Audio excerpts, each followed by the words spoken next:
Hey everybody, welcome to People. I'm your host, Tamon Bradley. Let's get going. We're just a few days away from the New Year's, which means it's resolution time. Our first guest says while you may already have plans to clean the clutter from your home or workspace, emotional clutter could be holding you back.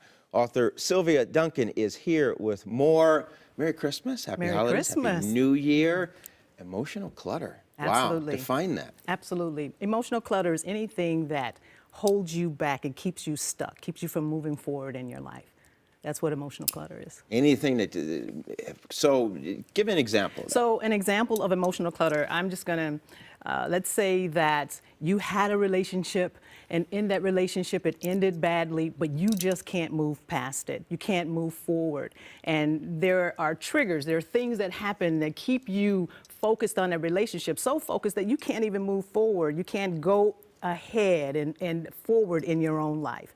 That's emotional clutter. Anything that keeps you stuck, keeps you unable to move forward. So it's something in us, we're holding on to it, and then there are these triggers that you talk about that bring it out, that cause us problems, pain. Absolutely. Explain what the triggers might be. Well, triggers, in this sense, triggers are anything that reminds you of the incident, reminds you of the person, and holds you back. If you, in fact, want to move past things and you're looking forward to, doing this New Year's resolution with a bang, then you've got to recognize those triggers. You've got to recognize them and you've got to own them from the beginning. We've got to recognize them. We've got to own them.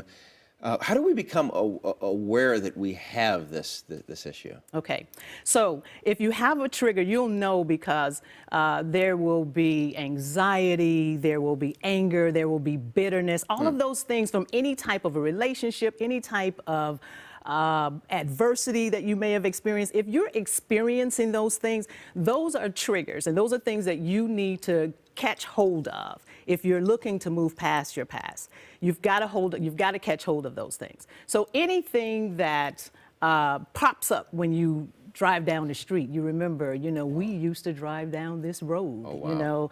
That's a trigger. It could be anything at all. Anything. It's not Absolutely. So it's different for different people. Absolutely. And depending on your situation, absolutely. I've got you. So I guess the good news, Sylvia, is that we can manage this. Absolutely. We can handle it. Absolutely. Tell us how. Absolutely. And the important thing is to manage the trigger. If you're looking to be successful in any New Year's resolution regarding emotional clutter, you've got to own the fact that you will have triggers. I like to call it preparing to fail. Right? Sometimes when we have New Year's resolutions, we prepare to win. We want to win. That's the whole thing. Let's win at this. We're going to be successful. I'm going to end the year, and this thing that I've been trying to get rid of, trying to stop, it's going to happen. Well, you're not prepared. That's not reality. Eventually, you may have a trigger that pops up, and you've got to be able to recognize that trigger, and then you've got to change your thought processes around it, because that's where real success happens. When a trigger pops up, if you say to yourself what you've normally said to yourself during that, you're then going to do the same thing you've always done, which is going to put you back in the same place. If a trigger pops up and you're trying to be successful, you've got to change your thought process around it, meaning you've got to say something more affirming. You've got to say something that will change your actions and have you do something different. That's how you become successful.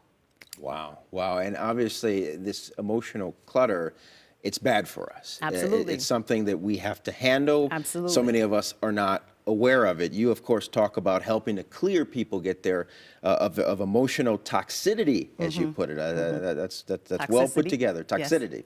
Yes. Toxicity. Toxicity. I'm paid to talk, and I can't even say the word this morning. So you, of course, had to deal with that in your own life in order to now be able to help people. Absolutely. There were things that you observed when you were growing up. Talk to us about that. So I grew up in a home witnessing domestic violence. I call myself a surviving witness of domestic violence. And children who witness domestic violence experience the same symptoms as a child who was actually physically abused. And so I grew up with practicing what I call the toxic trifecta, which is toxic speaking, toxic thinking, and toxic relationships.